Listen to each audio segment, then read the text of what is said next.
Friday certainly comes with its own special dose of entertainment.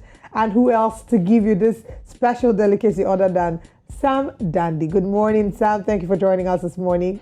Good morning. Look at you looking all in your element. I like what you're wearing. It's very, I like what you're wearing. trendy. I was going to say we all look colorful today. I guess it's Friday. We actually feeling. do. We actually do. When's the last time anyone called you Samo? I don't remember. Someone called me Sammy yesterday, and I had to look. I'm like, do I know you? Are you my mom? But most people just call me Dandy, Sammdandy these days. Sammdandy. Okay. All right. All right, man. So let's go on. What's going in the entertainment today? It seems like there's a whole lot that has happened in the last 48 hours. You're going to have to wait to find out, but I'm about to let you in on all that's happening, all right? Let's go. African giant Burna Boy is at it again. This time, the Grammy-winning Nigerian musician is on his road to setting records as the first African album to peak at #1 in the UK. The star, in a viral video hours ago, admonished fans to help him make his dream come true by downloading his latest album, Love Damini. The album sits at #2 currently on the UK's charts and has less than 18 hours to grab the record. Celebrity friends of the star have joined in pushing the agenda, from platinum-selling English artist Ed Sheeran to multiple Grammy-winning Beninese-American singer Angelique Kidjo. Even sports star Giannis Antetokounmpo joined the wave. Now, all this comes after Burna Boy released his 6th studio album on the 8th of this month. The 19-track body of work, named after Burna's legal first name, is already making its mark.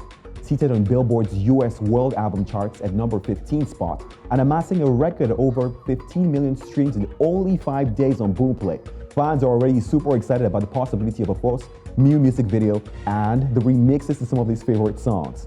Now, Burna posted screenshots of his chats with British-Nigerian rapper Sammdandy Dave, which shows Dave sending what appears to be his verse on Last the remix. Now, that particular song, released prior to the album dropping, has already enjoyed airplay across the globe, especially for sampling Toni Braxton's He Wasn't Man Enough.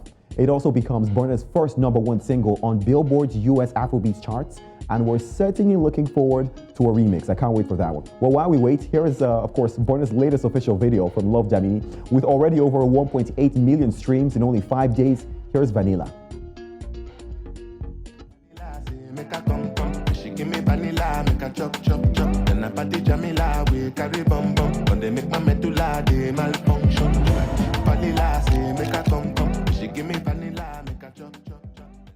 Of course, that's the first Nigerian to bag a Grammy Award for an independent body of work. I'm not surprised that Burna is breaking more records. Africans are certainly doing this all across the globe, and I'm happy about this. This time, there's more. Mr. No Bad Songs himself, Kizz has just become the first artist in Boomplay history to amass 300 million streams. Now, Boomplay broke the news on their several platforms, welcoming the star to what they called the Golden Club.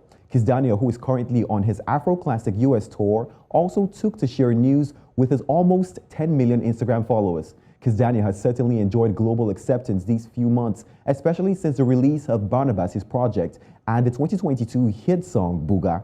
As several notable political and entertainment figures have endorsed the song with viral dance videos, fans have since enjoyed the official music video, which dropped a few weeks ago. Let's enjoy some of the fun from his tour and, of course, a few seconds from that Booga video.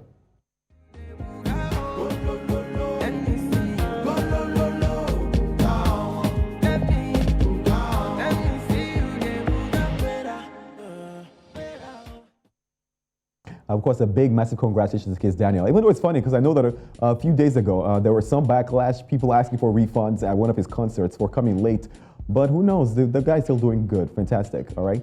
But that's not all. We have great news, well, not so great news actually, from the international scene. American award-winning actress Constance returned to Twitter for the first time in nearly 3 years. Wu made the post to announce her new book, titled Making a Scene, as well as reveal she attempted suicide following the backlash that erupted against her in 2019. Social media was outraged as Wu after she expressed frustration over her ABC sitcom Fresh Off the Boat being renewed. With a majorly Asian cast, Wu commented using the F word and responded to a fan who congratulated her that it wasn't good news on the show's renewal. Well, she said, "I was afraid of coming back on social media because I almost lost my life from it. 3 years ago, when I made a careless tweet about the renewal of my TV show, it ignited outrage and internet shaming that got pretty severe." Now, Ru writes in a statement, she says, "I felt awful about what I'd said, and when a few DMs from fellow Asian actresses told me I'll become a blight on the Asian American community, I started feeling like I didn't even deserve to live anymore." She further added that looking back now, it's so real that a few DMs convinced her to end her life. Luckily, a friend found her and rushed her to the ER.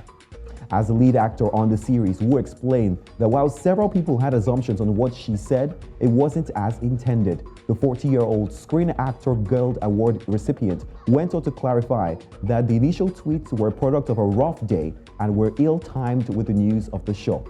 The internet can be mean, and of course, statements like this can of course mean different things to different people or be misinterpreted. Wu has also starred in widely successful 2018 romantic comedy Crazy Rich Asians and 2019 hit film Hustlers with Jennifer Lopez and Cardi B. I mean, it's a mixed emotion from great news all across Africa to, not so good news internationally. But let's start with Burna Boy. What do you think about this? First Africa to possibly be #1 in the UK. I saw some people making fun of him yesterday because he had tweeted, that people should, of course, continue to purchase and, click on links and, and do whatnot. Did I show that to you? I think I showed it to all of you. To make him #1 in the UK. Right. And then someone responded by saying, love Damini here, buy one, love Damini here. You should say it with the accent that it's usually said in Nigeria. The way that they hawk things, things in traffic. That's what. Buy your love Damini here. Love the. Oh my goodness! But I'm excited about the possibility of a remix, though. It was funny seeing that interaction, But at the same time, I'm proud of him. Right. And I wish that Nigerians understood the importance of supporting this album to make it #1 in the UK. We can push away, we can every now and then say, we should bring the music relevance down here in Nigeria, but. It's still breaking records, and we should support the album and ensure that it breaks as many records as possible. Right. I would love to see him win another Grammy if possible. I don't know what part of music is coming out this year, but I would love to see him win another Grammy. I would love to see him continue to break crazy records across the whole music industry. That's exciting, really. Talk about breaking records. I mean, Kizz Daniel as well, 300 million. It's the biggest. I'm surprised. You better say that. Yeah, Buga definitely got 50 million out those. Buga? Maybe more. We were talking about Buga last night, myself and my friend, and we're talking about the fact that the last time we saw his song garner this much acceptance, especially as if we bring it back home to African aunties, would be Godwin, Korede Bello's Godwin, because a lot of them who are very spiritual sang Godwin thinking it was a gospel song. Godwin was the national anthem. Buga, I think the Nigerian aunties and the aunties especially, they're part of the people who have made the song popular. They don't want to let it go. They're always excited. I was at an event yesterday. The older generation were there. I'm talking of those in their 50s, 60s, and they really wanted to do the Buga challenge. Yeah. It's such a fun, easy song. It's very, okay, I don't want to say relatable. It's very easy to remember the lyrics. That's the word. That's the phrase I wanted to use. It's easy to remember the lyrics. It has a very catchy tune. Just a few lines. La la la la la la la la Buga. Even kids can remember it. But what? I'm so excited for Kizz Daniel. I'm glad that he's doing well. It's like he comes once, drop a banger, takes a backseat for a bit, and he's going on tour. I remember recently he got backlashed for not performing in time, up to how many minutes in an event. Coming late, actually. It was about 4 or 5 hours late. Yeah, but he did come out to explain what happened and how he'd rather not have shifted his, he chose to show up despite the challenges and gave his fans a free ticket saying that he would come for another show. But big ups to Kizz Daniel, well done and congratulations to him. We look forward to see him doing more amazing things. We should probably do our own Buga challenge here on I know, that'd be cool. And for Constance Wu, she was the lead actor in Crazy Rich Asians. I love that film. She made a lot of us want to fall in love and marry an Asian man, a rich Asian man. It's just really sad what's happened. And I'll say it's bittersweet. Bitter in the sense that she had to go through that. Sweet that she's decided to turn her pain into some form of purpose, refusing to let it waste. Imagine how many people would feel like they are seen and they are understood because she's able to come out and say, I went through this. I attempted suicide, and now look at where I am today. So big ups to her for being able to share her story. We hope that lots of people who are battling with their mental health see this story and do not feel triggered. Rather, they feel seen, heard, understood. Yeah, I mean, for sure, I'm proud of the fact that she was able to bounce back from it. But I mean, the cancel culture, I'm over it. I mean, if someone makes a mistake or you assume it's a mistake, tell them to kill themselves. That's too far. Absolutely.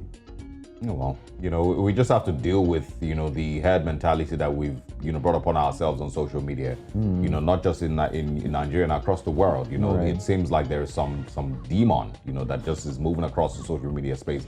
And we continue to allow, when you cut some slack in this direction, you have to cut it in that direction, and eventually you can't control it. Right. People need to know when to, of course, take social media breaks. People need to know that nobody really is perfect. I've always never been for cancel culture.